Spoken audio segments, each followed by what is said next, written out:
제가 고등학교 때 자전거를 타고 통학을 한 적이 있는데요. 특히 이제 고3 때는 밤 11시 반에 자전거를 타고 집으로 가는데 대략 한 40분 값 걸립니다. 학교에서 집에까지 가는데 자전거를 타고 가는데 40분, 45분 걸리는데요. 하루는 귀신을 만났어요. 와, 제가 자전거를 타고 가다가 귀신이 딱 있어서 브레이크를 잡고 팍 섰는데 넘어졌어요. 진짜 귀신이 나를 오라고 부르는데 진짜 귀신인 거예요.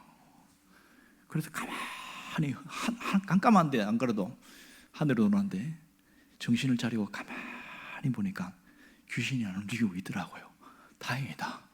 나 잡아로 안 와서 다행이다. 그래서 살금살금 가까이 갔더니 달빛에 비치는데 수양버들나무에 비닐이 걸쳐져서 흔들리면서 나를 오라고 부르는지, 그게 달빛이 비치니까 귀신을 보인 거예요. 그때 얼마나 놀랐는지 주기도문을 하고 사도신경을 하고 별걸 다 했는데요. 아이 막 벌렁벌렁 가슴에 이게 두려운 게 막 이게 가라앉지가 않는 거예요. 한참 앉았다가 그래도 주기도문이 좀 위안이 됐디다. 그러면서 이제 갔는데 왜 그게 무섭냐면 꼭 거기가 공동묘지를 지나가야 돼요. 희한한 것은 공동묘지가 있는데 꼭 이상한 오소리 소리 있죠. 하여튼 거기에서 밤에 꼭 그런 소리가 나는 거예요. 그래서 제가 이길 수 있는 비결이 찬송을 크게 부르다가 가는데 귀신 같은 귀신을 만나가 제가 충격받아 주저앉아 버렸잖아요. 얼마나 힘들었는지 몰라요. 살면서요, 사람이 이런 큰 두려움이 우리에게 올 때가 많습니다. 사람이 평소에 두려움을 느끼는데 언제 두려움이 가장 강력하냐? 생존에 관련된 일에 뭔가 맞닥뜨릴 때에 그 두려움, 공포는 이루 말할 수가 없는 거예요. 머리가 쭈삐쭈 서는 정도 아니고 온몸에 있는 잔털부터까지 다 서는 그런 굉장한 충격들이 있습니다. 여러분, 사람이 소중한 것을 잃어버렸을 때 그 상실과 그 앞 슬픔, 그것은 두려움이 그렇게 절망으로 찾아오게 되어집니다. 특별히 사랑하는 사람을 잃어버렸거나 사별했을 때의 그 아픔은 누구도 위로가 안 될 만큼 두려움의 공포가 큽니다. 그것이 하염없이 흘리는 눈물로 또 모든 것을 포기하게 만드는 좌절감으로 나타나는 것이죠. 그런데요, 두려움이라는 것 자체는 나쁜 게 아니에요. 두려움은 본래 생존에 꼭 필요한 감정입니다. 만일 지금 위험이 오는데 두려움이 없으면 어떻게 될까요? 지금 사람이 다치는 상황인데 피하지 않으면 바로 부딪혀 버리겠죠. 이게 두려움이라는 감정 자체가 처음부터 나쁜 게 아니더라는 거예요. 살아가기 위한 생존에 있는 어떤 몸부림이라고 할 수 있습니다. 하지만 우리는 좋은 것보다 나쁜 게 더 많습니다. 두려움이라는 것은 우리를 그 두려움 자체가 또한 더 무서운 두려움을 일으킵니다. 두려움은 우리의 이성을 마비시키는 거 아세요? 이성만 마비시키는 줄 알았는데요, 두려움은 우리의 몸도 마비시킵니다. 언젠가 제가 얘기한 적이 있는데요, 고양이가 쥐를 만났어요. 그러니까 천적이잖아요. 그러니까 쭈라 하고 도망을 가는데 이 고양이가 배가 부른 거야. 잡아먹고 싶진 않아. 그러니까 이제 슬슬 장난감처럼 이렇게 막 가고 와 뭐 발발발 떠는데 톡 치고 그렇게 갖고 노는 거예요. 근데요, 쥐가 딱 이게 보통 이렇게 있다가 발발 뜨는데요, 툭 치는데 때르르 굴러요. 몸이 굳어버렸어요. 이 두려움이 극도로 올라오면 마비가 되는 거예요. 몸이 마비가 돼요. 그거 아시죠?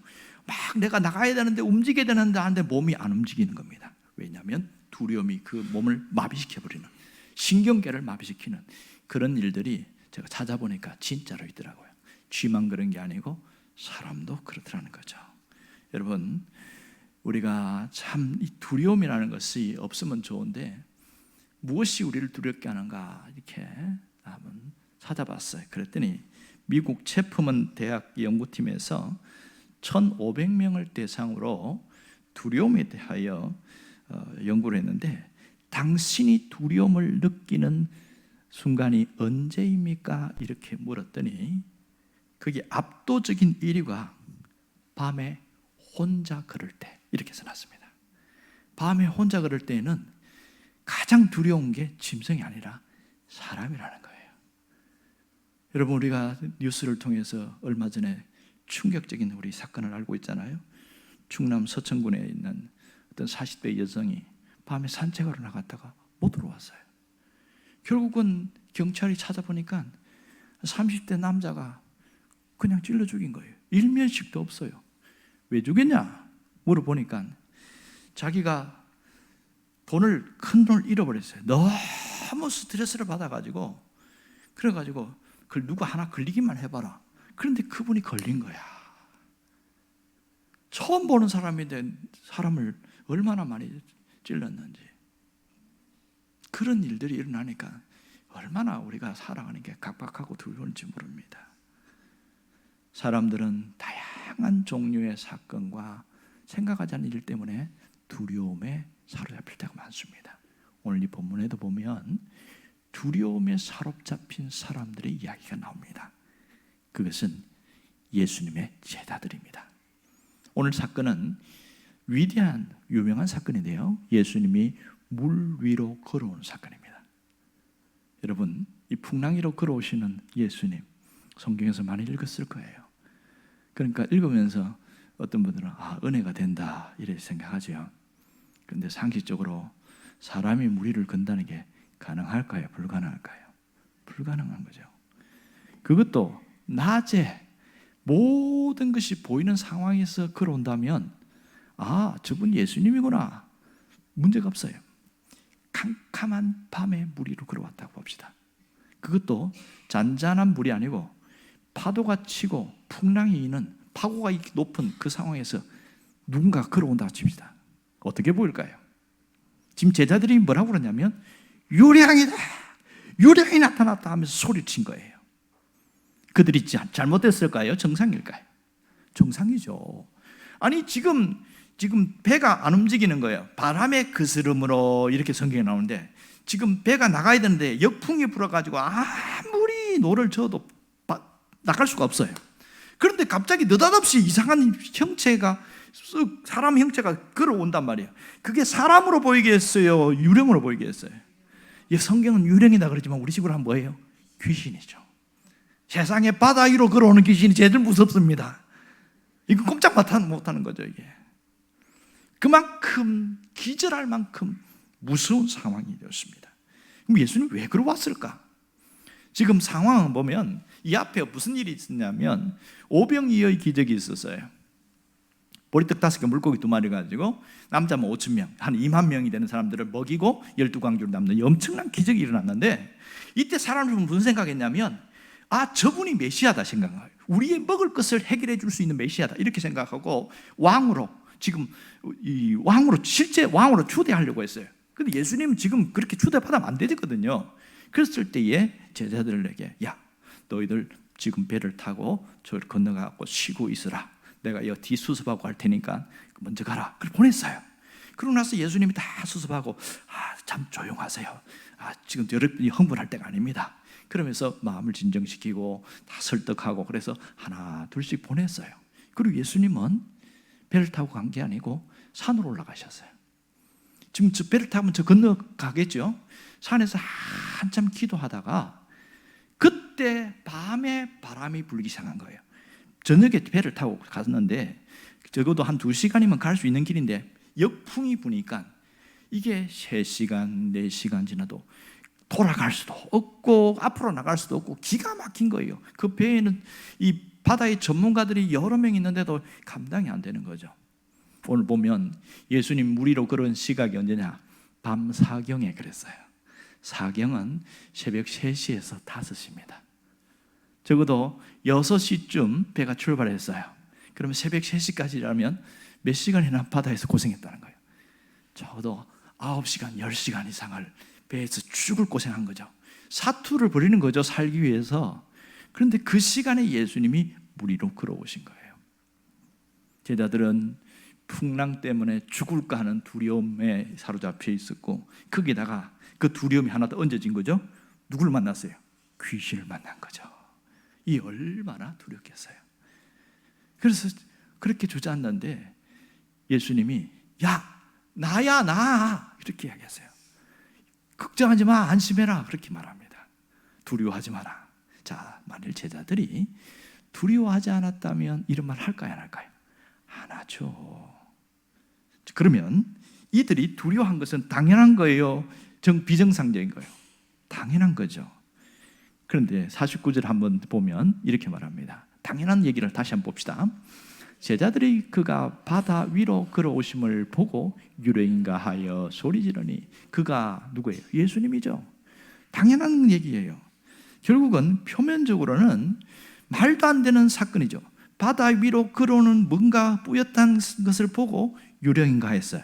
그런데 더 충격적인 것은 가까이 예수님, 나야, 이렇게 해서 예수님이구나, 예수님이라고 확인을 했어요. 그런데도 여전히 놀라는 장면이 있어요. 그게 50절입니다. 자, 50절 보세요. 그들이 다 예수를 보고 놀람이라 그랬어요. 봐요. 누구를 보고 놀랐어요? 예수를 보고 놀랬다는 거예요. 이게 이해가 안 되는 거예요, 이게. 예수님이시네? 어휴, 내가 귀신인 줄 알았네. 이렇게 하면 되는데 예수님인 줄 알면서도 놀랬다는 거예요. 왜 놀랬을까? 왜 놀랬을까? 이것은요, 그들의 상식에 안 맞는 행동을 본 거예요. 결국은 예수님을 봤으면 안심했어야 하는데 놀란 것은 그들의 신앙에 문제가 있음을 지적하는 말입니다. 표면적으로는 유령이 있다고 생각해서 당연한 거라고 했지만 사실은 그들의 신앙에 문제가 있었다는 것은, 그럼 어떻게 알 수 있어요? 52절에 보면 이렇게 표현하고 있습니다. 이는, 다 같이요, 이는 그들이 그 떡 떼드신 일을 깨닫지 못하고 도리어 그 마음이 둔하여졌음이라. 떡 떼드신 일이 뭐예요? 오병이어의 기적이죠. 오병이어의 기적을 통해 사람들은 저분은 메시아다 이렇게 하면서 왕으로 추대하려고 했는데, 정작 가장 가까이서 그 수천 명의 사람들, 마치 2만 명의 사람들에게 떡을 하루 종일 떼어줬던 제자들은 이분이 메시아라는 것을 인식하지 못한 거예요. 깨닫지 못하고 이렇게 이야기하는 것은 바로 이 문제입니다. 그들의 믿음에 문제가 있었습니다. 가장 가까이 예수님을 섬기는 이 제자들이 예수님이 하나님의 아들 메시아로 오신 것을 깨닫지 못하고 있었다. 이게 안타까운 일인 것이죠. 그러니 그들에게 문제가 생겼을 때에 두려움이 찾아오는 것은 당연한 겁니다. 그들에게 문제가 생겼을 때에 이것 이겨내려고 자기 방법으로 몸부림치는 것은 당연한 거예요. 자, 그런데요, 예수님이 그들이 두려워하는 모습 보고 야단을 쳤어요, 안 쳤어요? 한 번도 야단치지 않았어요.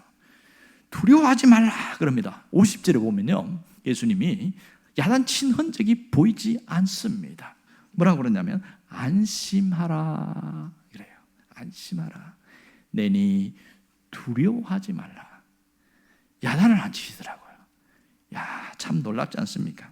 자, 그런데요, 오늘 이 예수님이 바다 위로 걸어오는 사건이 마가복음뿐만 아니라 마태복음과 요한복음에 동일한 사건이 기록되어 있어요. 그런데 그 사건마다 기록된 내용들이 달라요. 그것은 저자의 관점에 따라서 어떤 것은 더 집중해서 듣고 어떤 것들은 생략하고, 그래서 차이가 있는 겁니다. 이 같은 사건의 마태복음 14장에 보면 또 다른 이야기가 있습니다. 그것이 베드로 이야기예요. 예수님 물 위로 걸어왔을 때 나야, 나, 야, 걱정하지 마, 두려워하지 마 이렇게 했을 때에 베드로가 진짜 주님이시네요 이러면서 뭐라고 그러냐면, 용기를 해서 만일 주님이시면 저도 물 위로 걸어가게 해주세요. 이런 아주 대범한 이렇게 요청을 하고 있는 거예요. 아니, 지금 바다가 잔잔합니까? 풍랑이 치고 있습니까? 지금 예수님이 걸어올 때에도 풍랑이 치고 있잖아요. 그죠? 파고가 이렇게 엎으니까 예수님이 보였다가 안 보였다 그럴 거 아니에요. 그런데 그 길을 걸어가겠다는 거예요. 무모하기도 하죠. 그런데 예수님이 걸어와 이랬어요. 걸어와. 그럼 베드로가 지금 바다에서 발을 뗐습니다. 걸었어요? 못 걸었어요? 걸었어요. 바다에다가 걸었단 말이에요. 이게 놀라운 거죠. 그런데 그 다음 사건 우리가 너무 잘 알고 있습니다. 몇 발짝 걷긴 걸었는데 바다로 다시 빠졌어요. 왜 빠졌어요? 성경에 뭐라고 표현합니까? 바람과 파도를 보고 그랬어요. 바다에 빠져버렸다. 그때 예수님이 건져 올렸어요. 희한한 것은요, 예수님이 베드로를 건져 올려서 물에, 배에 올라갔을 거 아니에요. 근데 베드로를 향하여 책망을 하셔요. 믿음이 적은 자여, 어찌하여 의심하느냐. 다른 두려워하는 제자들에게는 한 번도 야단치지 않았는데 바다 위로 걸어가다가 빠진 베드로에게는 믿음이 적은 자여 어찌하여 의심하느냐, 왜 의심하느냐, 이렇게 책망을 하고 있는 거예요. 자, 그럼 우리는 여기서 왜 베드로가 바다에 빠졌을까? 똑같은 사건, 똑같은 환경, 똑같은 조건인데 어떨 때는 바다로 걸었다가 어떨 때는 빠지고, 왜 그랬을까요? 지금 자기가 처음 걸을 때는 누구를 봤어요? 예수님을 봤죠. 자기의 시야에 예수님이 보일 때는 예수님을 보고 걸어갔던 거예요. 그러다가 정신을 차린 거예요. 지금 내가 지금 어디에 있지? 바다 위에 있네? 미쳤지, 미쳤어. 사람이 어떻게 바다 위에서 걸을 수 있어? 정신을 차린 거예요. 그러면서 뭐가 보였습니까? 바람과 파도가 보이기 시작한 거예요. 누가 안 보였습니까? 예수님이 안 보였습니다. 그 순간 쑥 빠져들어갔습니다. 우리는 중력의 법칙이라는 게 있어서 환경과 현실에 뭔가 확 밀려오면 두려움에 빠지고 거기에서 짓눌려 버리는 겁니다. 이게 중력의 법칙입니다. 이것은 이 공기 역학적인 것만 아니라 우리 삶에도 작용합니다. 근데 베드로가 중력의 법칙을 거스를 수 있었던 것은 뭐예요? 예수님을 바라보고 자기 시야에 예수님이 보였을 때는 모든 자연 환경의 법칙을 뛰어넘을 수 있었다는 사실입니다. 왜 성경이 이것을 보여줄까요? 이것은 주님은 바람보다 파도보다 더 세신 분이다, 더 크신 분이다, 그 얘기를 하고 있습니다. 여러분, 신앙생활에서 내 시야에 지금 무엇이 보이느냐 하는 것은 대단히 중요합니다. 내 시야에 문제의 현실이 크게 보이느냐 아니면 주님이 크게 보이느냐, 이것에 따라서 우리는 삶이 바뀌기 시작합니다. 풍랑이 몰아치는 환경이 크게 보이느냐 아니면 하나님이 크게 보이느냐, 그게 따라서 삶의 현실이 정말 달라지는 것을 알 수 있습니다. 여기서 무슨 얘기를 하고 있어요? 우리의 시야에 주님이 계심을 인식하고 살아라, 그렇게 말합니다. 지금 내 시야에 내가 어떤 지금 환경 상황에 상관없이 주님이 내 앞에, 내 옆에 나와 함께 하고 하심을 인식하고 살아가라는 것을 강조하고 있는 거죠. 왜 그래요? 내 시야에 하나님이 사라져버리면 무슨 문제가 생깁니까? 두려움이 확 밀려옵니다. 반대로 내 시야에 하나님이 확 드러나기 시작하면 두려움이 사라지는 겁니다. 꼭 마술 같아요. 이렇게 차이가 납니다. 여러분, 사람이 느끼는 감정 중에 가장 파괴력이 강력한 것이 두려움입니다. 제가 귀신을 보고 팍 주저앉은 것처럼 이 두려움은 어마어마하게 무섭습니다. 도대체 이 두려움의 감정이 어디서 왔을까? 하나님이 주신 마음일까? 아니었어요. 성경을 찾아보니까 두려움이 어디서 나오냐? 에덴 동산이 시작됐습니다. 창세기 3장에 보니까 이 아담과 하와가 선악과를 따먹고 나서 나무 뒤에 숨었어요. 하나님이 찾아왔어요. 아담아, 어디 있느냐? 그럴 때 아담이 뭐라고 그러냐면 내가 벌거벗었으므로 두려워하여 숨었나이다 그랬어요. 그전에는 두려움의 감정이 있었어요, 없었어요? 없었어요. 그런데 죄를 짓고 나니까 두려움의 감정이 확 밀려온 거예요. 그래서 하나님 오는 게 두렵은 거예요. 그래서 숨었다고 이야기하고 있습니다. 이처럼 모든 두려움의 근원은 죄에서 시작됨을 알 수 있습니다. 사탄은 이 아담에게 두려움을 심어주어서 그래서 그 자식을 형제를 살인하는 끔찍한 일들이 일어나게 만듭니다. 이 모든 죄는 우리에게 두려움을 심어줍니다. 그래서 환경의 현실 때문에 두려운데 그 근원적으로 들어가 보니까 이것은 내 하나님이 주신 감정이 아니구나, 이걸 인식하는 순간 사람이 달라집니다. 여러분, 하나님이 주시는 마음은 두려워하는 마음이 아닙니다. 하나님이 주신 마음은 평안이요 기쁨입니다. 그런데 사람들은, 현대인들이 나폴레온 힐이라는 유명한 성공학자가 7가지 두려움을 겪는다 이런 얘기를 합니다. 가장 크게 느끼는 게 뭐예요? 가난에 대한 두려움이에요. 또 하나는 질병에 두려움입니다. 세 번째는 실패에 대한 두려움입니다. 그리고 상실에 대한 두려움이 있는데, 이 나폴레온 힐은 2가지로 나눴어요. 하나는 사랑을 상실할 때, 하나는 자유를 상실할 때, 그럴 때 두려움이 온다. 또 하나는 노후에 대한 두려움입니다. 그리고 7번째는 죽음에 대한 두려움이다, 이렇게 이야기합니다. 여러분, 이런 두려움은 인간을 죽이는 치명적인 무기로 우리에게 찾아온다는 것을 알 수가 있습니다. 내가 두려움을 안고 있으면 있을수록 이것이 나를 죽이는 치명적인 무기가 됩니다. 왜냐하면 두려움은 현실을 바르게 보지 못하게 합니다. 굴절되게 만들어요. 확대되게 만들어요. 부정적으로 보게 만들어요. 그래서 더 과장되게 해서 나를 아무것도 못하게 하는 무기력한 자가 되게 만드는 겁니다. 오직 우리가 두려워해야 할 것은 두려움 그 자체입니다. 우리가 두려워해야 될 것은 두려움 그 자체라는 것을 인식해야 됩니다. 이 말은 나폴레온 루즈벨트가 한 말인데요. 루즈벨트가 1934년 대공황 때 그때 대통령이 됐는데, 그때 얼마나 심각했는지 15,000만 명이 1,500만 명이 실직하고 다 그런 상황에서 그는 이 난국을 어떻게 타개할 것인가를 고민하는데, 가장 큰 문제는 수많은 사람 속에 두려움으로 사로잡히는 걸 봤어요. 그러면서 그가 이렇게 말합니다. 여러분, 막연하고 이유 없고 정당하지 않는 두려움이야말로 후퇴를 하게 만들며 우리의 노력을 마비시킵니다. 우리가 두려워해야 할 것은 바로 두려움 자체입니다. 이렇게 연설했어요. 이게 그래서 유명한 말이 되어버렸어요. 그렇구나 생각해보면 내가 정말 두려워해야 되는 것은 그 두려움 그 자체라는 사실을 깨닫는 순간 사람이 달라지기 시작하는 겁니다. 여러분, 정말 두려움을 두려워하지 않으면 이것이 내 삶을 집어삼키기 때문에 그렇습니다. 제가 오래전 가이드 포스트에 나온 이야기가 기억납니다. 영어로 나오는데 Victory over Fear 이렇게 나와 있습니다. Victory over Fear, 우리말로 하면 두려움으로부터의 승리, 그런 뜻입니다.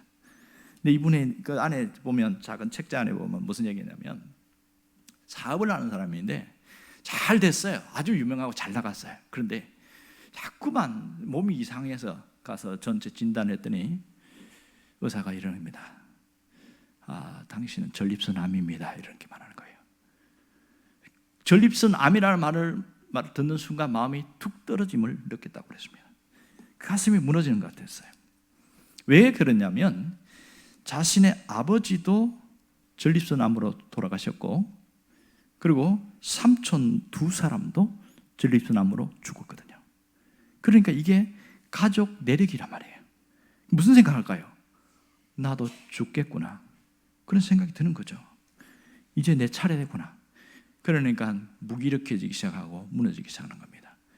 그러면서 그분이 뭘 느꼈냐면, 나를 괴롭히는 것을 암이라고 생각했는데 가만히 보니까 두려움이라는 것을 깨달았다. 그런데도 해결을 못하는 거예요. 여러분, 암이라는 병은 무섭긴 합니다. 하지만 그 병보다 두려움으로 죽어간다고 말하는 사람이 많습니다. 죽어야 하는 문제가 직면하게 되면 사람은 두려움입니다. 그래서 이분이 두려움에 사로잡히니까 절개하던 운동도 끊어버리고 사업도 다른 대표들에게 위임하고 이렇게 잠시 쉬고 심지어 교회 나가는 것도 그만뒀어요. 나가봐야 뭔 소용이 있나 이렇게 하면서 사람 만나는 것도 안 만나버린 거예요. 자 보세요. 모든 것을 끊었어요. 그러면 무엇이 찾아올까요? 마음의 감기가 찾아옵니다. 심한 우울증으로 하루하루를 매달리기 시작했어요. 그렇게 하니까 친한 동생이 형님 좀 밖에 나가서 운동도 하시고 바람도 쐬고 하시고 그러지 왜 이렇게 있습니까? 그러니까 가기 싫다 그러는 거예요. 아니 교회도 잘 나가고 하시더니 왜 교회도 안 나갑니까? 가면 무슨 소용이 있냐 이러더라고요. 가기 싫다는 거예요. 그랬더니 의사가 이제 정기적으로 의사를 만날 거 아닙니까? 의사가 말하면요, 부정적인 생각을 버리셔야 됩니다. 긍정적인 생각을 하십시오. 근데 그 말이 하나도 와닿지가 않는 거예요. 자기 친한 사람이 어차피 한 번 이상 가는 사람은 삶인데 그 밝게 살다가 그렇게 가시는 게 좋지 않겠어요? 그것도 와닿지 않았어요. 이 우울증에 빠져가지고 있는데 내가 이러다가 이것 때문에 죽겠구나 그런 생각이 들었어요. 그래서 자기가 뭘 했냐면 하나님, 다른 건 모르는데 내가 두려움 때문에 두려워 죽겠습니다 이런 거예요.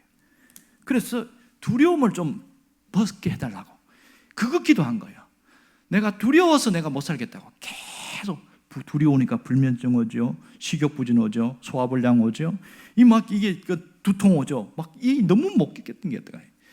그러다가 그 기도를 한참 몇 날 며칠 하는데 어느 날 갑자기 하나님의 존재가 느껴지기 시작하는 거예요. 이 암이라는 전립선암이라는 말을 들을 때는 하나님이 뭐고 싹 다 사라졌는데 하나님의 존재가 느껴지고 자기 마음에 자기 시야에 하나님이 느껴지기 시작하더래요. 그런데요, 그날 밤은 잘 잤다는 거예요. 신기하네. 이런 일이 있네. 그렇게 하면서부터 무슨 일이 있냐면 그동안 10kg 이상의 체중이 쫙 빠졌는데 밥을 먹기 시작하는 거예요. 처음 밥을 먹기 시작하고 잠을 자기 시작하고 그 다음에 이제 한번 나가볼까? 햇빛을 보고 운동하기 시작합니다. 그렇게 하다가 한 20 며칠 된가 정기적으로 검진 가니까 의사가 혈색이 좋아졌네요. 예, 요즘 밥을 잘 먹습니다. 그러는 거예요. 그래요? 그래, 열심히 그렇게 하십시오 하다가 자꾸 좋아지니까 다시 한번 CT 한번 찍어봅시다 이렇게 된 거죠. 찍어보는데 깨끗한 거예요. 기계가 고장인가? 죄송합니다만은 정밀 촬영을 한 번 더 하면 어떨까 했습니까? 예, 합시다. MRI를 찍은 거예요. 쫙 찍었는데 깨끗하게 나온 거예요. 의사가 이럴 수는 없는데 이러는 겁니다. 기적이 일어난 거예요. 이 암 있는 것이 툭 떨어져 나가버린 겁니다. 자기 시야에 하나님의 존재가 들어오면서부터 변화가 생기기 시작한 것이죠. 여러분, 우리를 무섭게 하는 일, 두렵게 하는 일이 굉장히 많지만 두려움을 이기는 방법은 딱 한 가지입니다. 내 시야에 하나님이 들어오는 순간부터 두려움은 물러가기 시작합니다. 여러분, 무엇이 나를 두렵게 하든지 내 시야에 하나님의 존재가 느껴지고 그 하나님이 보이기 시작하고 하나님의 그 인식되기 시작하면 두려움은 떠나가게 되어 있습니다. 베드로를 보십시오. 그가 왜 두려워했어요? 그는 풍랑과 바다를 보고 그것이 시야에 들어올 때는 주저앉고 바다에 빠져버렸어요. 하지만 예수님을 봤을 때는 두려움을 뚫고 나가는 것을 알 수가 있습니다. 여러분, 우리도 마찬가지입니다. 가장 중요한 것은 두려움을 이기는 힘입니다. 그것을 우리는 뭐라고 그러냐? 믿음이라고 합니다. 아무리 큰 믿음을 가지고 있는 사람도 지금 당면한 문제에 거기에 내 눈이 꽂혀버리면 믿음이 확 줄어듭니다. 누구처럼? 믿음이 작은 자여. 여전히 믿음이 작아지는 겁니다. 믿음은 큰 상태에 늘 있는 게 아니에요. 하지만 내가 믿음이 없고 믿음이 작은 자라고 생각하고 있지만 내 시야에 하나님이 보이기 시작하고 하나님만 보고 가면 그 순간 믿음이 큰 자가 되어버리는 겁니다. 왜? 두려움이 벗어나니까요. 이제 우리는 착각하는 게 뭐냐면 믿음이 크고 작은 것이 그냥 고정되어 있다고 생각하고 있어요. 저 사람은 늘 믿음이 좋아. 결코 그렇지 않습니다. 내 시야에 누가 보이느냐에 따라서 믿음이 크냐 작은 겁니다. 환경과 현실과 상황과 물질과 질병이 보이기 시작하면 순간 믿음은 작아지기 시작합니다. 하지만 아무리 어떤 상황 속에도 하나님이 시야에 들어오기 시작하면 믿음은 커지게 되어 있는 겁니다. 그때부터 놀라운 변화가 생깁니다. 베드로가 물 위로 걸었던 것처럼 환경 위를 걸어 나갈 수가 있는 겁니다. 질병을 뚫고 걸어 나갈 수가 있는 거예요. 모든 절망을 뚫고 걸어 나갈 수가 있는 거예요. 그게 바로 큰 믿음입니다. 누가 보였기 때문에? 하나님이 보였기 때문입니다. 여러분, 우리는 불완전한 존재입니다. 하나님이 보이면 살아갈 수가 있습니다. 이제 결단해야 됩니다. 어떤 상황, 어떤 현실 상황에도 환경 가운데 내 시야에 주님이 계시도록 하겠다고 결단하기 시작할 때에 모든 것을 이겨낼 수가 있습니다. 지금 주님이 여러분과 함께 하심을 잊지 않기를 원합니다. 주님이 여러분을 사로잡고 있는 것을 잊지 않기를 원합니다. 내가 자꾸만 환경이 보이고 현실을 볼 때마다 고개를 흔들어버리고 주님을 보려고 생각하고 주님을 의식하려고 할 때마다 그때에 주님이 나를 도와주십니다. 그때 주님이 역사하십니다. 두려워하지 말라. 왜? 내가 너와 함께 하지 않느냐? 뭘 놀래고 그래? 내가 너를 붙들고 있는데 뭘 걱정하고 있냐? 그 하나님의 말씀이 느껴지면서 하나님이 느껴지고 하나님의 존재가 생길 때 그때 놀라운 변화가 생긴 거예요. 우리도 환경을 뛰어넘을 수 있습니다. 벽을 뛰어넘을 수 있습니다. 베드로처럼 물 위로 걸을 수 있습니다. 여러분이 그 주인공 되시기를 주의 이름으로 축원합니다. 기도합시다.